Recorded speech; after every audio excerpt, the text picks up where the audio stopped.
வணக்கம் மக்களே, வணக்கம் மக்களே.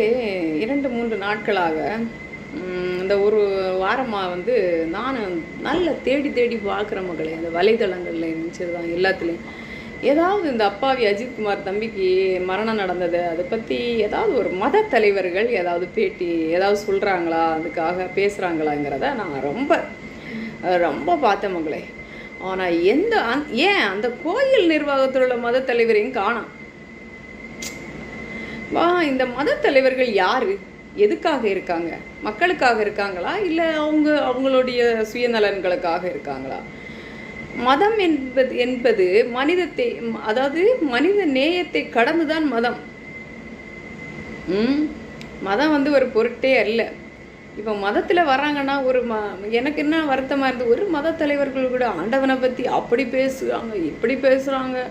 இந்து ஆகட்டும், கிறிஸ்டின் ஆகட்டும், முஸ்லீம் ஆகட்டும், முருகனத்தை காட்டு, மருகனத்தை காட்டு, இப்படிலாம் பேசுகிறாங்க. ஆனால் அவங்க ஆண்டவனுக்காக ஊழியம் செய்ய வந்தால் ஆண்டவனுக்காக ஆண்டவன் என்ன சொல்லி, ஆண்டவன் உயிரை கண்டு பயந்து அன்னைக்கு போல உயிரை எடுத்துருவாங்க, மக்கள் உயிரை எடுத்துருவாங்க. ஏன் ஆண்டவன் நினச்சா தப்பிச்சிருக்கலாம்ல போல. ஆனால் நீங்கள்லாம் நம்ம சொகுசாக வாழணும், நமக்கு எந்த பிரச்சனையும் வரக்கூடாது, பட்டும் படாமல் வாழணும். அது என்ன வாழ்க்கை? இதுதான் ஊழியக்காரர்களுடைய வாழ்க்கையா? இது நாட்டுக்கு நாட்டில் இருக்க மக்களை திருத்தக்கு தான் ஊழியம் செய்யணும், எல்லாம் எல்லா மதமும் ஆகட்டுங்க. மதத்துடைய இறைவனுடைய போதனைகளை எடுக்கிறீங்க கையில். நீங்கள் என்னத்தை ஊழியம் செய்கிறீங்க? இப்படி தான், இதுதான் ஊழியத்துடைய அழகா? நீங்கள் அலுங்காமல் குலுங்காமல் நோகாமல் சொகுசு கார்லேயும் சொகுசு இதுலேயும் இருக்கணும். வெளியில் மக்கள் என்ன துன்பப்பட்டாலும் நீங்கள் பார்க்கக்கூடாது. பின்னே அப்போ அதுக்கு எதுக்கு நீங்கள் எல்லாம் தேவையே இல்லையே. போதனைகளை சொன்னால் போதாது, இறைவன் போதித்த போதனைகளை நம்ம உயிரை துச்சம்னு மதித்து தான் வரணும். நம்மளுடைய உலகத்தில் அப்படி தைரியம் இருந்தால் மட்டும் போதனை செய்யுங்க, இல்லைன்னா வேஸ்ட்டுங்க. நீங்களும் நரகத்துக்கு தான் போவியா? என் மனசு அவ்வளோ கஷ்டமாக இருந்துச்சு. என்ன ஊழியக்காரன் கடவுளை பற்றி சொல்கிறாங்க, அதெல்லாம் வேஸ்ட்டு.